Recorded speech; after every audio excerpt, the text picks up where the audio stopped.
जय हिंद दोस्तों। तो हमारे संविधान का भाग 3 चल रहा था और भाग 3 में हमने एक टॉपिक यानी समानता का अधिकार को पूरे तरीके से पढ़ लिया था। यह हमारा आर्टिकल था 14 से लेके हमने इसको 18 तक पूरा ही कंप्लीट इसको कर लिया था। अब इसका दूसरा टॉपिक देखते हैं। अब आता है स्वतंत्रता का अधिकार, हमारा जो आर्टिकल 19 से लेके 22 तक इसको बताया गया है। आर्टिकल नंबर 19 को संविधान की रीढ़ की हड्डी कहा गया है। क्या कहा है? बैकबोन ऑफ कॉन्स्टिट्यूशन भी कहा जाता है। ठीक है, अगर हम बात करते हैं कि संविधान की आत्मा किसे कहते हैं, तो हमारा आर्टिकल नंबर 32 को, आर्टिकल नंबर 32 को हम संविधान की आत्मा कहते हैं। और किस भाग को कहते हैं? तो प्रस्तावना को कहते हैं। संविधान की कुंजी किसे कहते हैं? तो वो उसको भी हम प्रेमबर यानी प्रस्तावना को ही संविधान की कुंजी कहा जाता है। ठीक है, इतनी बातें समझ में आई होंगी। तो आर्टिकल नंबर 19 हमें अभिव्यक्ति की स्वतंत्रता देता है। एक्चुअली अभिव्यक्ति होता क्या है? दूसरे के सामने अपने आप को कैसे हम एक्सप्रेस करते हैं उसे कहते हैं अभिव्यक्ति की स्वतंत्रता, या अपने आप को हम कैसे दूसरे के सामने बताते हैं वो होती अभिव्यक्ति। मान लो किसी ने हमसे कुछ पूछा तो वहाँ पे हमें बोलने की स्वतंत्रता है, बोलने की स्वतंत्रता है। अब बोलने का मतलब क्या है इसका समझते हैं थोड़ा सा। मान लो किसी नेताजी का काम समझ में नहीं आ रहा है तो हम उनका पुतला जला देते हैं, तो उन्हें थोड़ी ना जलाया, उसके पुतले को जलाया, यानी हमने अपने आप को अभिव्यक्त किया है कि हमें उनके काम अच्छे नहीं लग रहा, इसलिए हमने उनका पुतला जला दिया है। इंडिया मैच जी जाती है तो हम झंडा फहराने लगते हैं, तो कहीं ना कहीं झंडा फहराने की स्वतंत्रता भी हमारा आर्टिकल नंबर 19 का एक ही देता है। यानी अभिव्यक्ति, यानी अपने आप को अभिव्यक्ति कर रहे हैं, यानी अपने आप को हम दूसरे के सामने बता रहे हैं। ठीक है, तो वो होता है अभिव्यक्ति करना। अब जहाँ बोलने की है वहीं ना कहीं किसी ना किसी माध्यम से पूछने की स्वतंत्रता भी है। मान लो हमने बोला है तो आगे वाला जब बताएगा तो कहीं ना कहीं वो हमसे पूछेगा, तो यानी पूछने की स्वतंत्रता भी हमारे आर्टिकल नंबर 19 का एक ही देता है, इसको अभिव्यक्ति कहते हैं। दूसरा है मौन रहने की स्वतंत्रता। मौन रहने का मतलब है, मान लो कोई देश के राष्ट्राध्यक्ष खत्म हो जाते हैं तो 2 मिनट का जो मौन रखते हैं उनके शांति के लिए, तो उसको मौन रहने की स्वतंत्रता भी हमारा आर्टिकल नंबर 19 ही देता है। यहीं पे एक RTI, राइट टू इन्फॉर्मेशन, पूछने का है, मैंने बता दिया है। यहीं पे आती है मीडिया। तो मीडिया जितना आज एक नॉर्मल व्यक्ति को अधिकार हैं उतने ही आज हमारे मीडिया को अधिकार हैं। मीडिया कहीं ना कहीं अपने TRP के माध्यम, अपने TRP को बढ़ाने के लिए कुछ भी उल जलूल बातों का हिसाब किताब आगे करके बता दिया जाता है, बट ऐसा नहीं होता है। ठीक है, जितना एक हमारे मीडिया को सुनता है उतने ही हर एक व्यक्ति के पास स्वतंत्रताएं दी गई हैं। ठीक है, तो यहाँ पर जो आर्टिकल नंबर 19 क्या कहता है, अभिव्यक्ति की स्वतंत्रता हो जाएगी, यानी कि कहीं ना कहीं बोलने की स्वतंत्रता। अब जब बोलोगे, जब अच्छा आप बोलोगे तो क्या होगा? यहाँ पे अच्छा बोलने से क्या होगा? आपकी सभा यानी कि असेंबली आप बना सकते हैं, आपसे व्यक्ति जुड़ेंगे तो एक सभा कर सकते हैं। तो पहला हमें 19 का एक कहता है बोलने की स्वतंत्रता, दूसरा कहता है सभा करने की स्वतंत्रता। जब बोलोगे तो अच्छा, तो यानी 10-20 लोग होंगे तो यानी सभा कर सकते हैं, और जब ज़्यादा लोग हो जाएंगे तो संगठन बना सकते हैं। तो पहला कहता है बोलने की स्वतंत्रता है, दूसरा कहता है सभा करने की स्वतंत्रता है, तीसरा है संगठन की स्वतंत्रता है। अब संगठन जब बहुत ज़्यादा बड़ा हो जाता है तो उसको आप संचरण यानी चारों तरफ आप उसे ले जाकर घूम सकते हैं, फ्रीली मूव। लेकिन आप ऐसा कोई भी कार्य नहीं करेंगे जिससे कि वहाँ की जनता को कहीं ना कोई डिस्टर्बेंस या दिक्कत होती है। तो आप पहले में बोलो, दूसरे में सभा करने की स्वतंत्रता होती है, तीसरे में संगठन बना सकते हैं, चौथा में संचरण है, चारों तरफ घूम सकते हैं। जब घूमते घूमते थक जाएंगे तो ये निवास स्थान यानी निवास या बसने की स्वतंत्रता भी हमें आर्टिकल नंबर 19 का 5 ही देता है। जब बस जाएंगे तो यहाँ पे संपत्ति भी लगेगी।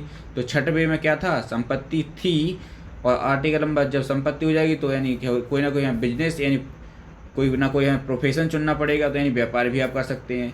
ठीक है, तो हमें इतनी 7 प्रकार की स्वतंत्रता दी गई थी, लेकिन अब कहीं ना कहीं संपत्ति का जो एक खत्म हो गया है। मोरारजी देसाई ने एक ही अपने जीवन में अच्छा काम किया है, 44वां संविधान संशोधन करके, जो हमारे मूल अधिकार से खत्म करके उसको एक कानूनी अधिकार, विधिक अधिकार बना दिया है। मूल अधिकार को ना तो कोई सरकार ना तो कोई पब्लिक छीन सकती है, लेकिन कानूनी अधिकार को सरकार इसको छीन सकती है।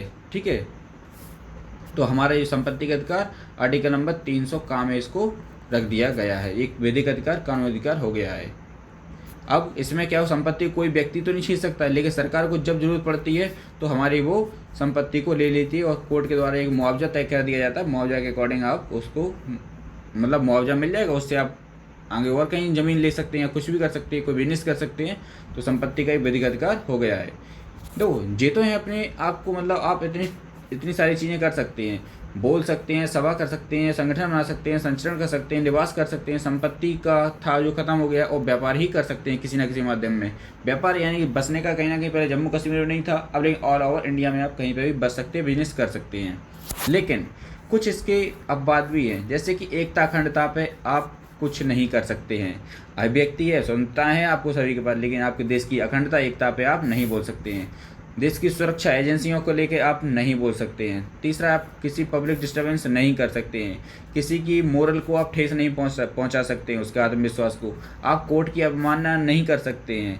और आप कोई विदेशी संबंध पे आप गतिविधियां नहीं दिखा सकते। मान लो कोई विदेशी व्यक्ति, मान लो अभी बाइडेन साहब हैं अमेरिका के प्रेसिडेंट, तो अगर वो आते हैं तो वहीं पे कोई व्यक्ति कहते हैं बाइडेन बाइडेन बाइडेन, मतलब ये उनका मजाक टाइप का उड़ाया जाएगा। तो ऐसे आप विदेशी संबंधों को खराब भी नहीं कर सकते हैं।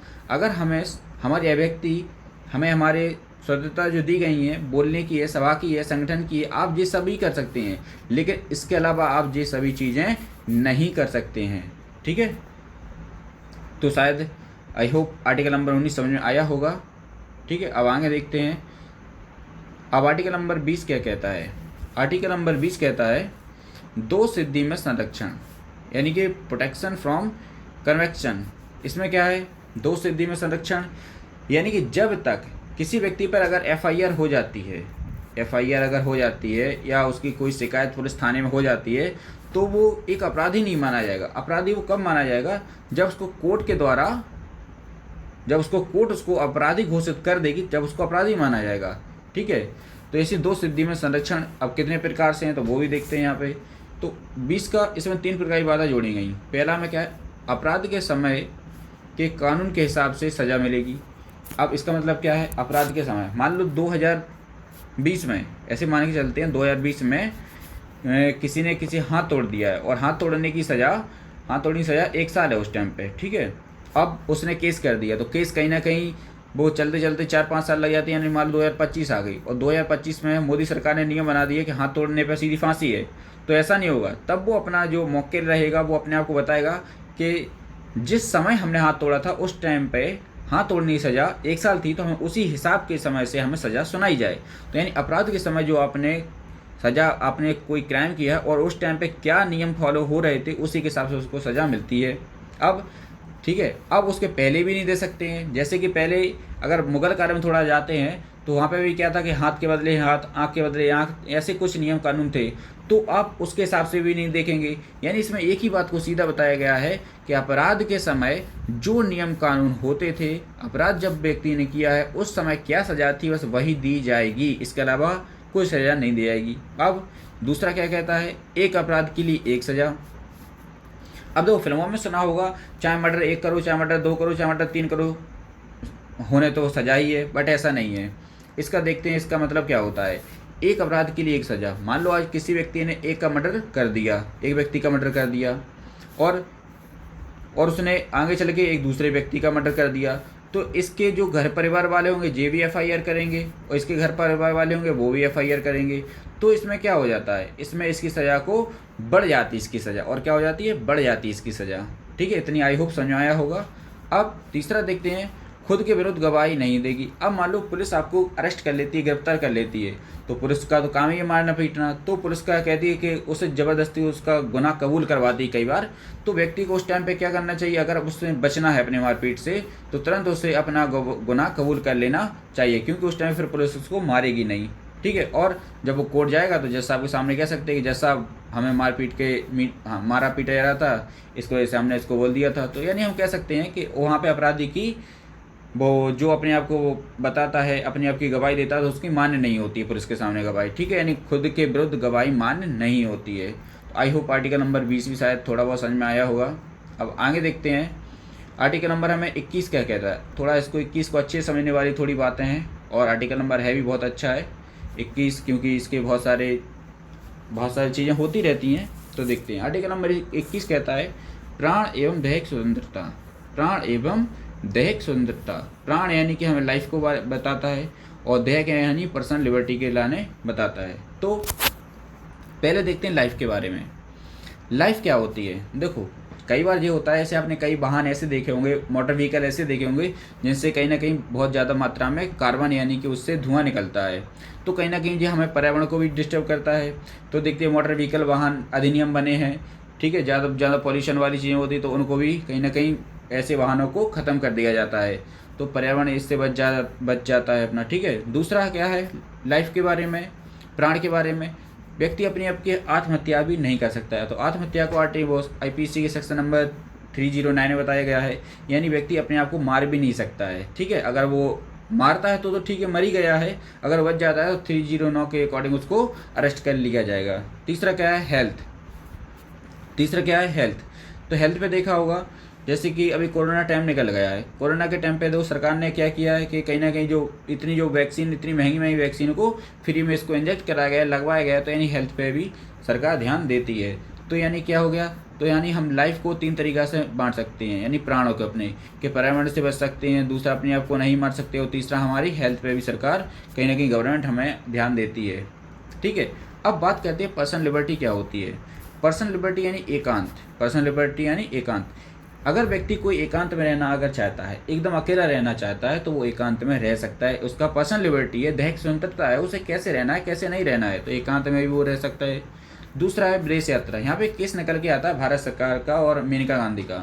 तो मेनका गांधी अब सीधी चलेंगी सुप्रीम कोर्ट और बोला है कि मेरे पर्सनल लिबर्टी को कहीं ना कहीं हमसे छेड़ा गया है, विदेश नहीं जाने दे रहा है, तो यानी सुप्रीम कोर्ट ने उनको अलाउ कर दिया था, तो विदेश जाने के लिए भी व्यक्ति जा सकता है। ठीक है, अगला आता है इसमें निजता यानी कि प्राइवेसी। प्राइवेसी क्या होता है, अब प्राइवेसी मान लो ऐसे कह सकते हैं, मान लो किसी का मोबाइल फ़ोन है और अपने आप में वो पासवर्ड लगा के रखा है, भले ही घर का कोई सदस्य है, अगर व्यक्ति आगे वाला अगर उसने अपना पासवर्ड नहीं बताना चाहता है तो उसका ये कानून अधिकार होता है, पर्सनल लिबर्टी होती है, उसको अपना पासवर्ड नहीं बताएगा, तो इसको कहते हैं निजता यानी प्राइवेसी कहती है। ठीक है, और तीसरा पता ही है एडल्ट्री, जो 497 में था, व्यभिचार भी कहते हैं इसे। इसका मतलब क्या होता है, देखो अगर एक कोई विवाहित महिला है, विवाहित जो दोनों हस्बैंड और वाइफ हैं, ठीक है, और अब कोई तीसरा व्यक्ति आता है, मान लो ये फीमेल है और ये मेल है, एक मेल व्यक्ति ये है, इनकी दोनों की तो शादी हो चुकी थी, लेकिन अगर फीमेल का अगर संबंध इस पुरुष से है तो यानी और इस पुरुष को पता नहीं है, इस पुरुष को अगर पता नहीं है,